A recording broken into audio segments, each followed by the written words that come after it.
The drama begins in the Chosen era, hundreds of years ago in a Korean kingdom ruled by a cruel king. A criminal named Jung has been caught and brought before him. The king sentences her to death for preparing food that spoiled the taste of my mouth. But since Jung is the head of the royal kitchen, the king gives her a final chance. You will cook a new dish for me every day, the king orders. No dish should be repeated. If I find your food bad, I will kill you on that day. Jung reveals that she doesn't belong to this era. She was once a celebrated chef in the year 2025. Meanwhile, we meet Jung, a modern-day chef from 2025. She is a talented chef who recently won a popular Korean cooking show with her French dishes. Her victory has earned her a dream opportunity to become the head chef of a 3-star restaurant in France. She celebrates with drinks and calls her dad the next day to share the exciting news. Her father is thrilled and orders a book about the Chosen era for her. A period she has always loved. On the flight to France, Jung reads her new book while everyone watches a solar eclipse. A man accidentally spills coffee on the book. As Jung cleans it in the bathroom, she finds a page about a famous ancient dish. The next page is missing, but a line at the bottom reads, "If you are reading this, please come to me." Suddenly, the book begins to glow. Outside the plane, the moon and sun become one. Jung, the chef from 2025, begins to levitate. The glowing words she pulls the book inside. She sends her time traveling. She falls from the sky and lands in a net used to trap animals in a forest. Confused by what happened, she loses consciousness. At the same time, the king is hunting in the very same forest. He is filled with anger as he remembers his mother's removal from the throne when he was a boy. He is ignoring a special ritual back at the palace, which has been put on hold due to his absence. The king's grandmother is worried, as hunting on the day of the ritual is considered a bad omen that could lead to the king's death. The king believes the rituals are wrong as they remind him of the day his mother was dethroned. As he happily hunts a deer, his guard warns him that a solar eclipse is a bad sign and that the gods will get angry. The guard insists that the king will begin to see female ghosts if he doesn't return for the ritual. The king dismisses this as a rumor. Meanwhile, Jung wakes up, still trapped in the net. She tries to find a signal on her phone and screams for help. I was just in the bathroom on the flight. How did I end up in a forest? Just then, the king spots a fox and chases it. He shoots an arrow, which flies past Jang, and another arrow comes and cuts the net's rope.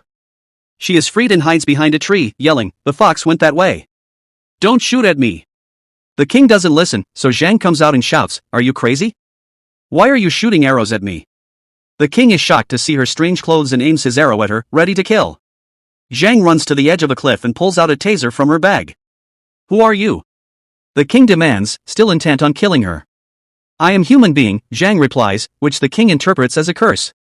Thinking he is seeing a female ghost, he shoots an arrow that hits Zhang's bag. She falls into a ditch but is not badly injured. "Have you lost your mind?" Zhang yells. "Do you know who I am? I'll complain to the police. I have a lot of attorney friends who will make you rot in jail." "What are you saying?" the king asks, holding a sword to her throat. Then, an arrow from behind hits the king's shoulder. He feels the pain and falls into the water with Zhang. After a while, some guards arrive, searching for the king. We also see Zhang's hanging bag. Zhang wakes up and sees the injured king. She decides to help him and tries to find a phone in his pockets to call for an ambulance, but his clothes don't have any. The king wakes up and, thinking she was trying to kill him, stabs her with his sword. Zhang injures his leg and snatches the sword. "Why are you acting like this? What drama are you filming?" she asks. The king is completely serious and tries to take the sword back to kill her. But Zhang, with her impressive knife skills, fights him off. They struggle, and Zhang's knife hits the king, causing him to pass out. Zhang ties him up and starts poking him with a stick. "Why do you want to kill me?" she asks. "Because you're a ghost," the king replies. "No, I'm a chef," Zhang says. Meanwhile, we meet a character named Machu, the king's mistress. Her slave tells her the king hasn't returned from the forest and it's getting dark. Machu's rituals are also stopped. We learn that Machu's mother used to run a brothel where she sold Machu to a rich man for a small amount of money. In a rage, Machu killed the man and was thrown in jail. One day, a man named Jason came to her. She thought he wanted to sleep with her, but he told her he was the king's bitter enemy and would help her escape if she did what he said. Now, Machu fears that Jason may have done something to the king in the forest. The king tells Zhang he's thirsty. "Do you know the punishment for keeping the king thirsty?" he asks. "Look at my tattoos," he says. "Tattoos like that are on every street corner. It doesn't prove you're the king." Zhang takes him to an abandoned house. "This is my place," the king says. "I rest here when I'm hunting." Zhang begins to tell a historical story about a cruel king who took everything from the poor and killed them.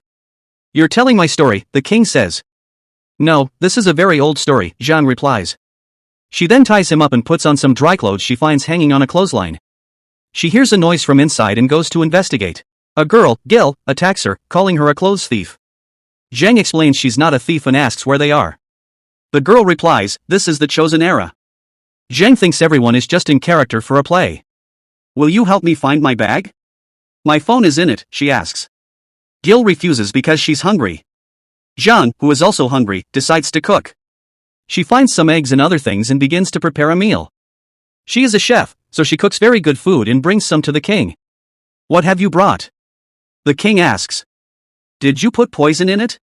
"No," Zhang replies. "Show me by eating it first," the king demands. Then feed some to the king. The food is very spicy. The king starts yelling that Zhang has poisoned him and that he's going to die in agony. Zhang eats it again and says there's no chili. Then Gil eats some and starts shouting too. Maybe people from the past ate fewer chilies. But they are both hungry and have to eat the spicy food out of desperation. While eating, the king remembers his mother who also used to feed him with so much love. Zhang and Gil prepare to go look for the bag. Zhang puts a blanket over the king and Gil says, "Your husband is so lucky. You take such good care of him." "Hey, he's not my husband," Zhang says. The king isn't sleeping. Soon, his soldiers arrive and rescue him. The king says he has seen 2 witches and they must be killed tonight. After setting the house on fire, they leave. Meanwhile, Zhang is washing her hands and asks Gil why she was alone in the forest. Gil explains that her village was destroyed. Zhang realizes that Gil is telling a true story and this is the same era she was reading about. Gil says, "Yes, this is it." Suddenly, Zhang's temperament changes and she starts shouting, "Help, help, help." Gil quickly covered her mouth. "Hey, these are the same brutes who capture women. You shouldn't call them," but it was too late. Zhang and Gil, along with other women, were captured and thrown into a jail. Zhang kept screaming, calling the soldiers kidnappers. The other women scolded her, telling her to stop before they got beaten, but Zhang wouldn't listen. To silence her, they tied her mouth shut. Zhang was at her wit's end. She had just won a prestigious show and now this was happening. She also couldn't stop thinking about the king and how she had insulted him. Now he would surely not let her go. A while later, all the women were brought out. Zhang asked Gil what was happening. Gil explained that they would be divided into 2 groups for different tasks. When asked her age, Zhang said she was 27. When asked, Gil said she was 28, so she could be in Zhang's group. This worked, even though Gil was still just a young girl. The first group, with the younger girls, was kept inside for special work, while the second group, with the older women, was sent to the kitchen to help. Meanwhile, the king's guards were at the river, searching for Zhang. They knew she would come here to find her bag. I want to clarify that the soldiers who captured the women were not the king's guards. They were from the governor's palace. A guard tells the king that some women have been caught and taken to the governor's palace. The king smiles, realizing that those 2 witches must have gone there, and he knows exactly where to find Zhang now, in the kitchen. The women in the kitchen have no idea who they are cooking for. They just get orders and cook. A man runs in and tells them that someone special is coming today, and they all must cook excellent food. Zhang asks what the special guest likes, but the man refuses to tell her. Then, Ian, the governor's son, arrives and tells them to make good food, or they might lose their lives. Zhang agrees, and Ian pulls her aside. He explains that the chief inspector and his father are coming. They are good friends with the cruel king and used to practice fighting with him. They are both known for being as heartless as the king himself. The chief inspector, in particular, is a horrible man who drops his own hair into the food to frame the chefs and have them killed for his amusement. Many chefs this way. Zhang agrees to the task. If she succeeds, all the women will be released. Ian agrees to this deal. He tells the other women about the deal, and they are all overjoyed. They combine their ingredients and start cooking. Ian watches them, thinking that none of them will survive, and that Zhang will be the first to die. Zhang closes her eyes, remembering her father's words, and begins to cook. She relies on her instincts. Soon, the chief inspector and his father arrive. First, the chief inspector goes to a room where the younger girls from the first group are waiting. He will choose one to spend the night with. Then, he comes to the dining table. "What is this food?" The chief inspector says, looking at a piece of meat. "You called me here to insult me? Who is the chef? Bring them to me." The head of the kitchen quickly orders the guards to bring all the women out. Zhang is confused. How could he judge the food before even tasting it? She steps forward and says, "First, eat the food." If it tastes bad, you can kill us. The chief inspector agrees. But if I don't like it, I'll kill you. The chief inspector then tells the governor that he has a gift for him, and he brings the governor's daughter into the room. The governor is furious but knows he can't kill the chief inspector. The chief inspector says, "Look, I'll eat the food, but if it's not good, your daughter will become my mistress and come with me to my palace." Zhang is confident her food is the best. The chief inspector and his father both eat the food, and it is so delicious that they are speechless. They want to eat more but are too embarrassed to ask. They realize if they praise the food, they can't take the governor's daughter. So the chief inspector lies, saying the food is very bad. Zhang says, "That's a lie." The governor, enraged, shouts back, "You're lying. I've never tasted better food than this. You're just saying that to take my daughter as your mistress." He reaches for his sword, but his son, Ian, stops him. Ian, however, still orders all the women to be punished. As the guards hold Zhang down, preparing to cut her throat, she screams, "Don't kill me. I didn't do anything wrong. Our food is good." Just then, the king arrives and stops them. He walks over to Zhang. "You made this? How can I believe it's tasty? I'll taste it first." Zhang recognizes his voice and, looking back, sees it's the same man from the forest. It's him. So he was telling the truth. He is the king, she thinks. The king orders the food and, making Zhang eat it first to prove it's not poisoned, he then takes a bite himself. He is immediately sad because the food is truly incredible. He has never tasted anything like it. He is immediately sad because the food is truly incredible.